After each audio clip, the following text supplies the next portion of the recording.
চতুর্থ নাম্বার ছাত্র এলাকাবাসী, এই মাদ্রাসা সংশ্লিষ্ট যারা আশেপাশে আছেন তারাও এই মাদ্রাসার উসিলায় এই মাদ্রাসা আসা যাওয়া করবে, এরপরে নিজের জীবনকে পরিবর্তন করবে। এটা মাদ্রাসাকে উসিলা করে পুরা এলাকাতে হেদায়েতের হাওয়া চালু হয়। এজন্য এই মাদ্রাসার সাথে যে যেভাবে সম্পৃক্ত 4 প্রকার ছাত্র, কেউ না কেউ ছাত্রের মধ্যে থাকবে। আমরা যে আজকে দীর্ঘ 35 বছর যাবৎ শিক্ষকতার জীবন আমাদের, এখনো আমরা আমাদের শায়েখ, আমাদের পীর যিনি, ওনাদের কাছে আমার চিঠি আছে। হযরত আগের মতো জমাতে অংশগ্রহণটা কমে যাচ্ছে, আগের মতো দৈনিক তেলাওয়াত কমে যাচ্ছে। আমি আমার পীর সাহেবের কাছে লিখি, কেন লিখি? আমি শিক্ষক, আমিও ছাত্র, আমার আমলি জিন্দিগি পরিবর্তন। এই জন্য আল্লাহ তাআলা আপনাকে আর আপনাকে এইভাবে এটা মাদ্রাসার সাথে সম্পৃক্ত করছেন হেদায়েত দেওয়ার জন্য। দুনিয়ার জিন্দিগি অল্প কয়েকদিনের, কিন্তু আমার বাসার থেকে ছেলেগুলো আসলেই মা বাবা আমাদের কাছে অভিযোগ দেয়, হুজুর ছাত্রকে বুঝিয়ে দেন, বাসায় গেলে নামাজ পড়ে না, সারাদিন মোবাইল দেখে।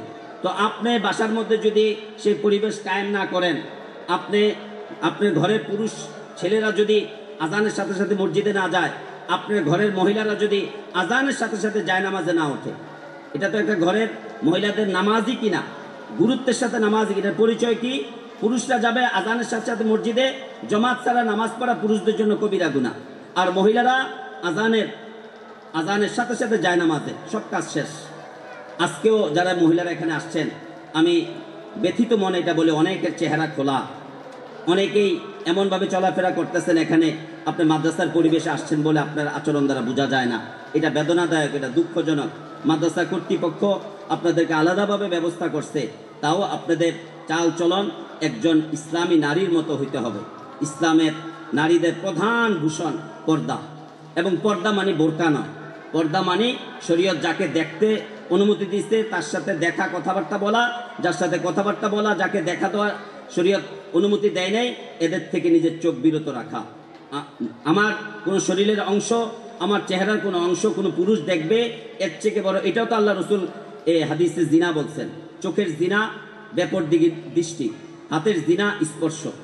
আপনি মহিলা, আপনি অটোতে, সিএনজিতে, বাসে, আপনার পাশে মহিলা পুরুষ কেন বসবে? আপনি পুরুষ, আপনার পাশে কেন বসতে হবে? আপনি প্রয়োজনে পাশের সিটটার টাকা দিয়ে দেন ভাড়া, তারপর আপনি কোনো পুরুষের সাথে বসতে পারেন না। পুরুষের সাথে মহিলার স্পর্শ এটা অবশ্যই কবিরা গুনাহ। এটা চাই সিএনজিতে হোক, চাই অটোতে হোক।